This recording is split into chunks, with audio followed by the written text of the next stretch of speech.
Okay, what class am I in? Pre-cal.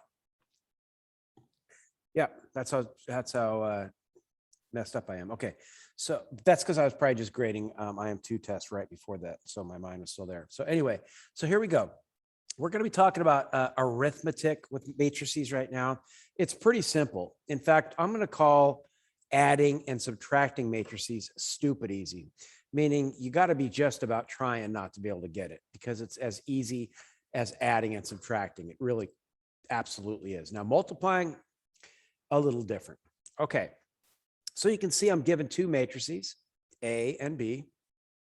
And what we're going to do is we're going to add A plus B. We're going to subtract A minus B. We're going to figure out what 3A is. And then we're going to figure out what is 3A minus 2B. Now, real quickly, the coefficients, the reason I'm saying it like that, coefficients of the matrices, that like this 3 right here and this 2 right here, they're not called coefficients. They're called scalars. Scalar is spelled S-C-A-L-A-R. So these are called scalars, not coefficients when we're talking about matrices. All right.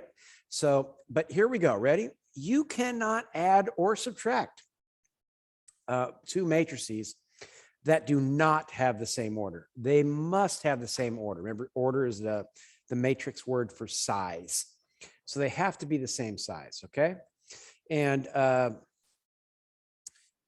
they're equal. Two matrices are equal if their sizes are the same and all the corresponding elements are the same. Yeah, of course that's true, right?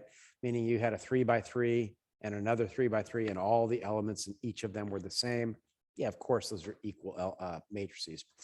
But they can only be added or subtracted. This is like the second paragraph here now. If the two matrices are the same order, meaning the same size. And if they're not, you just write the word impossible. Obviously, if you wrote not possible or something like that, I'd take it, of course, right? But some words like that. So let me write down here what we need to do.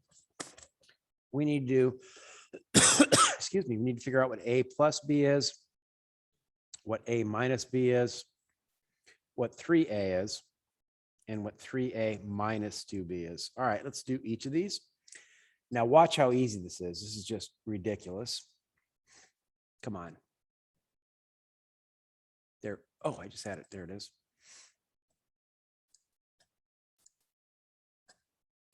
Okay. So if I'm adding these, you ready?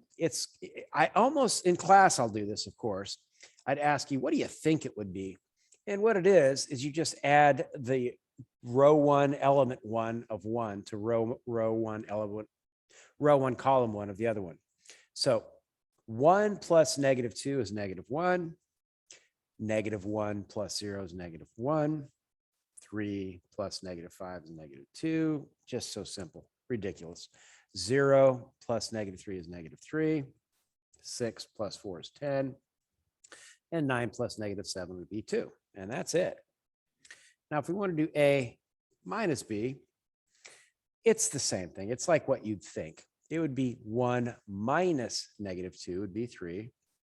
-1 minus 0 would be -1. 3 minus -5, and you subtract negative, it's like adding a positive. 0 minus -3 would be a 3. 6 minus 4 would be 2, and 9 minus -7 would be 16. Okay. And if you multiply a matrix by a scalar, like 3 in this case, I think it's like what you'd think it would be. All you do is you multiply each of the elements by the number 3. So in this case here, this would be 3 times 1 would be 3. 3 times -1 would be -3. 3 times 3 would be 9. 3 times 0 would be 0. 3 times 6 would be 18. And 3 times 9 would be 27. Now, if you wanted to figure out what 3A minus 2B is, well, we just figured out 3A. So let me write it out. It's 3, 0, -3, 18, 9, 27. Minus, and now let's figure out what is 2B. There's the negative sign. Let's just figure out what 2B is. So that means we're going to multiply by the scalar 2. So I'm going to take everything in B and multiply by 2. Let's do that. -2 times 2 is -4. 2 times 0 is 0. 2 times -5 is -10. 2 times -3 is -6. 2 times 4 is 8. And 2 times -7 is -14. So there we go. So now we have to do 3a minus 2b. This is 3a and this is 2b. Just multiplied everything by 3 and multiplied everything by 2. Here we go. 3 minus -4 is 7. -3 minus 0 is -3. 9 minus -10 is 19. 0 minus -6 is 6. 18 minus 8 is 10. And 27 minus -14 is 41. And there you go. Right? Nothing to it at all. Piece of cake. So adding and subtracting, that's all I'm going to say about that, because unless you've got a question, and we can answer it in class, of course, there's not a whole lot to it. It's just, straightforward. All right, let's look at the next one. And here we go. This is matrix multiplication. Here we go.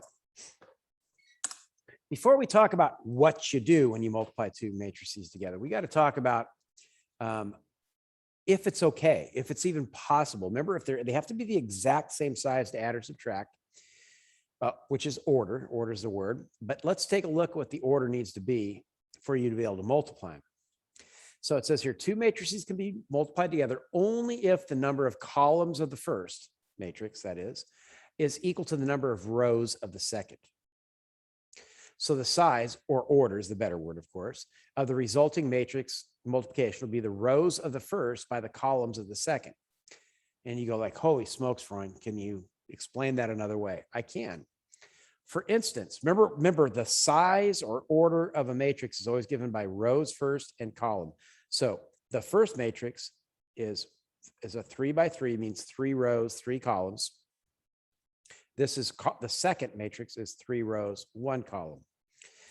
You can only multiply if these two numbers in the middle, let me get my cursor again, these two numbers in the middle are exactly the same. They've got to be the same number. If they're not the same number, you write impossible. Okay?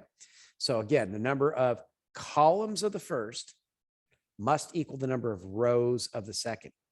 Now, if it's possible to multiply, meaning the number of columns of the first is equal to the number of rows of the second, the resulting matrix, when you multiply the two matrices together, is going to be the number of columns of the first by the number of rows of the second. So when I multiply a 3 by 3 by a 3 by 1, I end up getting a 3 by 1 out of it. Okay? One more thing.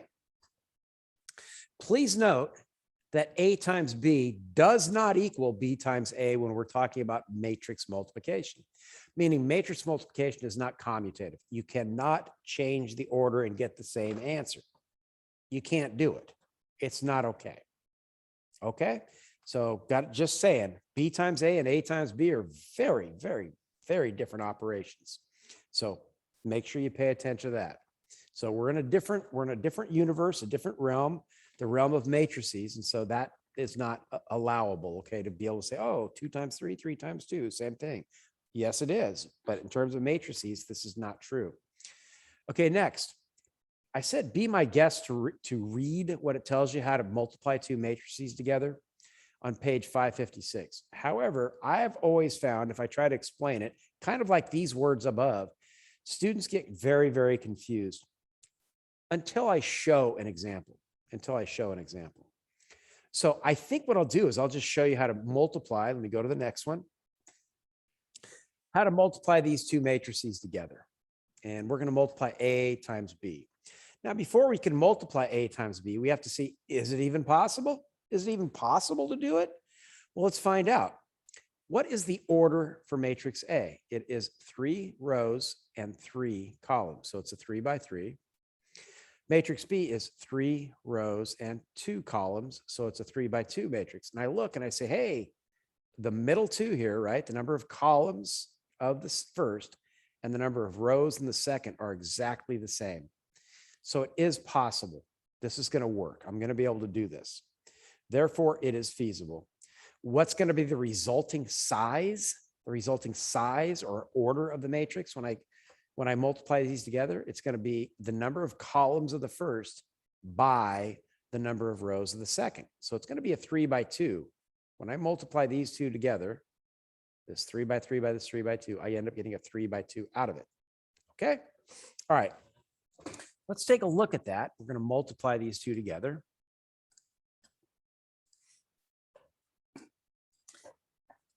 And here's how it works. Okay. And remember, we're going to get a 3 by 2. So let me just do this.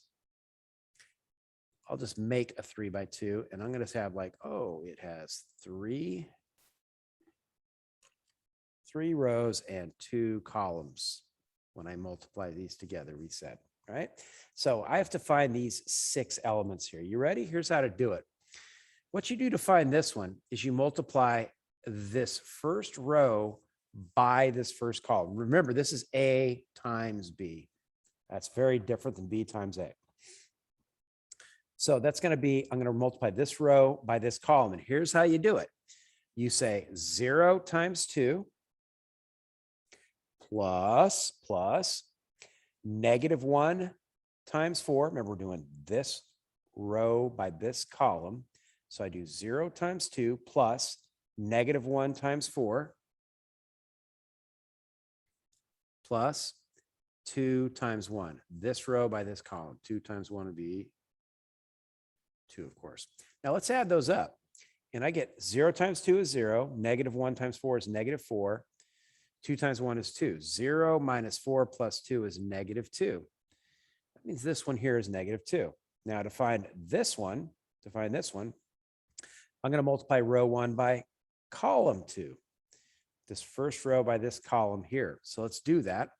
That's going to be 0 times -1 plus -1 times -5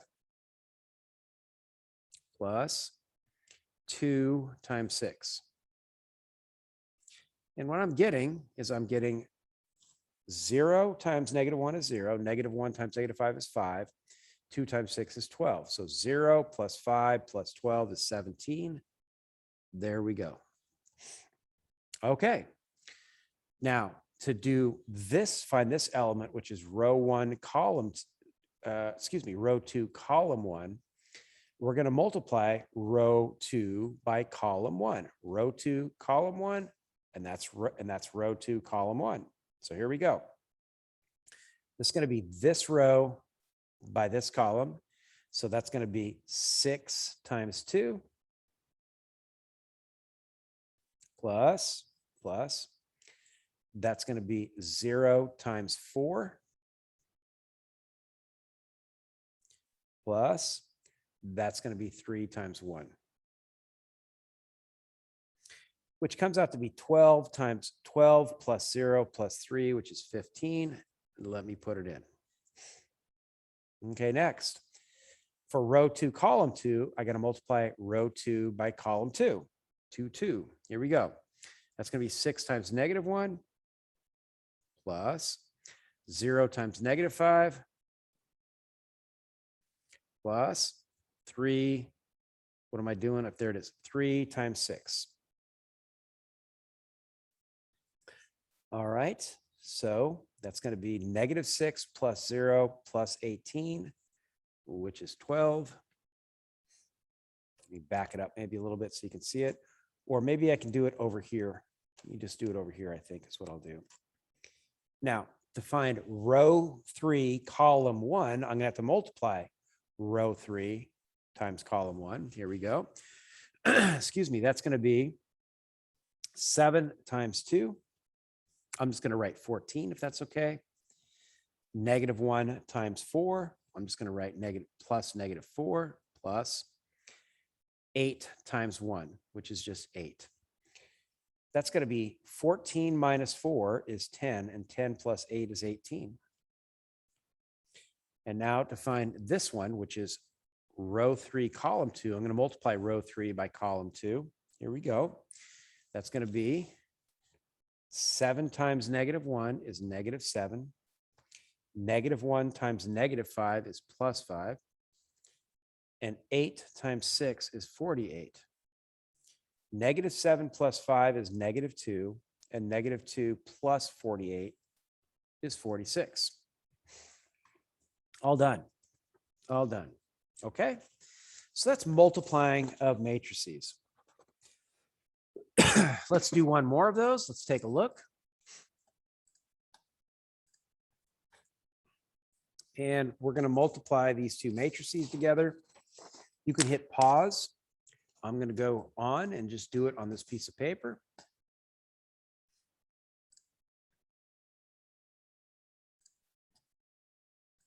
Okay, so here we go. The size or order of this matrix, it has 3 rows and 2 columns. This is a 3 by 2. And the order of this is 3 rows and 3 columns. It's a 3 by 3. Those two numbers are not the same. Not possible. Or impossible is fine. You cannot multiply these two together. The orders don't fit.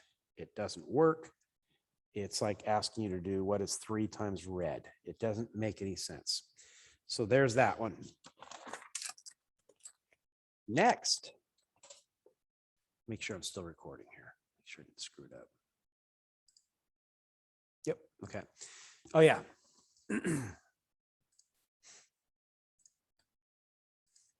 Okay. So there's something called the identity matrix. We've already worked with the identity matrix. It's basically when it's in reduced row echelon form. And what it looks like, it means that an identity matrix has all ones in the main diagonals, all the main, I shouldn't say that. I shouldn't say row echelon form. I can say this. The identity matrix absolutely is in reduced row echelon form, but not all matrices that are in a reduced row echelon form are an identity matrix. It doesn't work the other way. So I shouldn't have said what I just said. So I take it back. Okay. But what it looks like, it has all the main diagonals are all ones, and everything both above and below. Everywhere else, it says, everywhere else has zeros. So let's see what that looks like. This is kind of unrelated. The problem I'm going to be doing in a second is unrelated to this concept, but I just want to show it.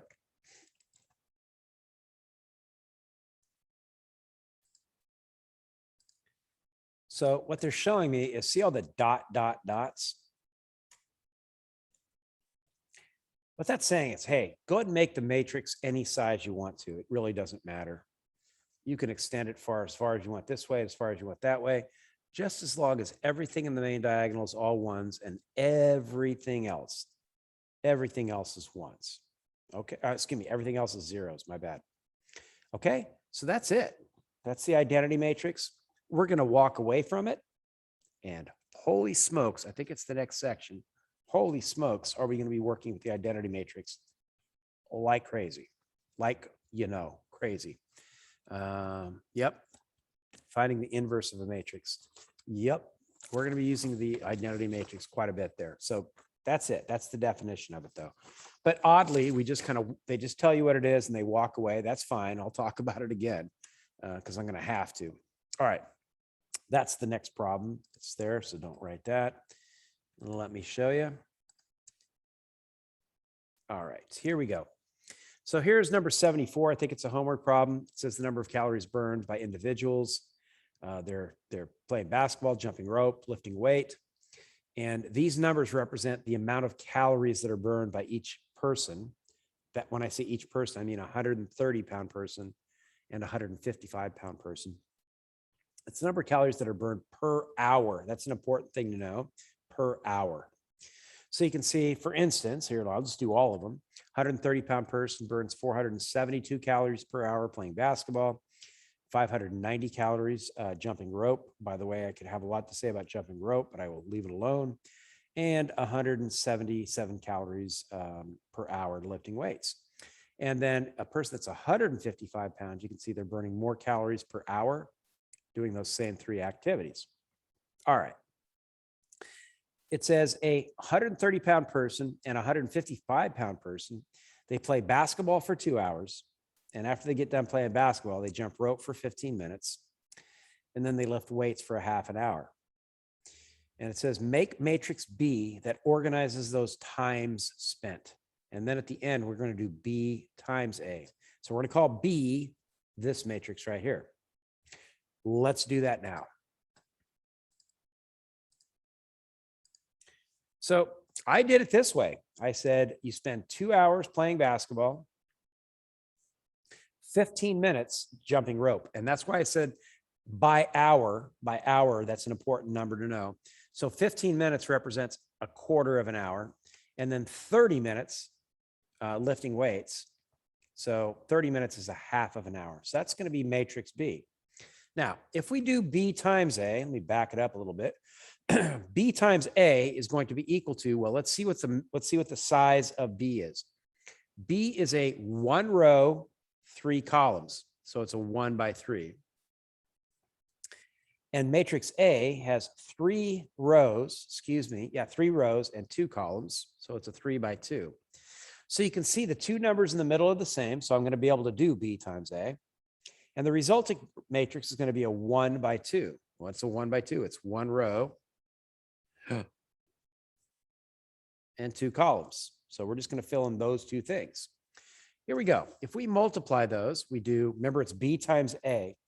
So to figure out what row 1, column 1 is, we're going to multiply row 1 by column 1. All right, it's calculator time, Freund. So I'm going to do 2 times 470. Let me move it up just a sliver. 2 times 472. I get 944 plus in a bracket, 1/4 times 590 plus in a bracket, 1/2 times 177.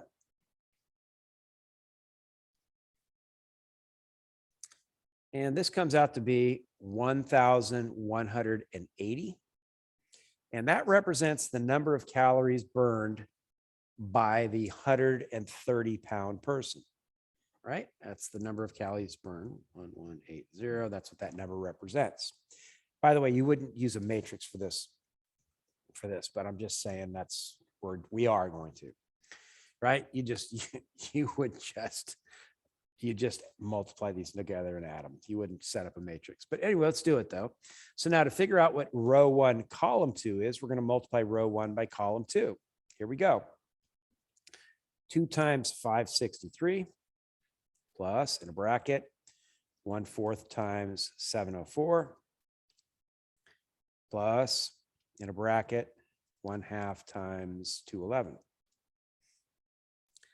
And this comes out to be, I think I did it right. I got 1,407.5. Let me do those numbers one more time just to make sure. 2 times 563 plus 704 times 1/4 plus 1/2 times 211. Yeah, I'm getting 1,407.5. And so that's the calories burned by a 130-pound person doing these activities. And this is the number of calories burned by the person that is 155 pounds doing those activities of basketball, rope jumping, and weightlifting. Okay, that'll do her, y'all. And I'm not going to call it a day. I'm going to do the homework problems. But I do need to get home. I need to kind of pay attention to the clock because I'm going to a play this evening. All right, catch you in class.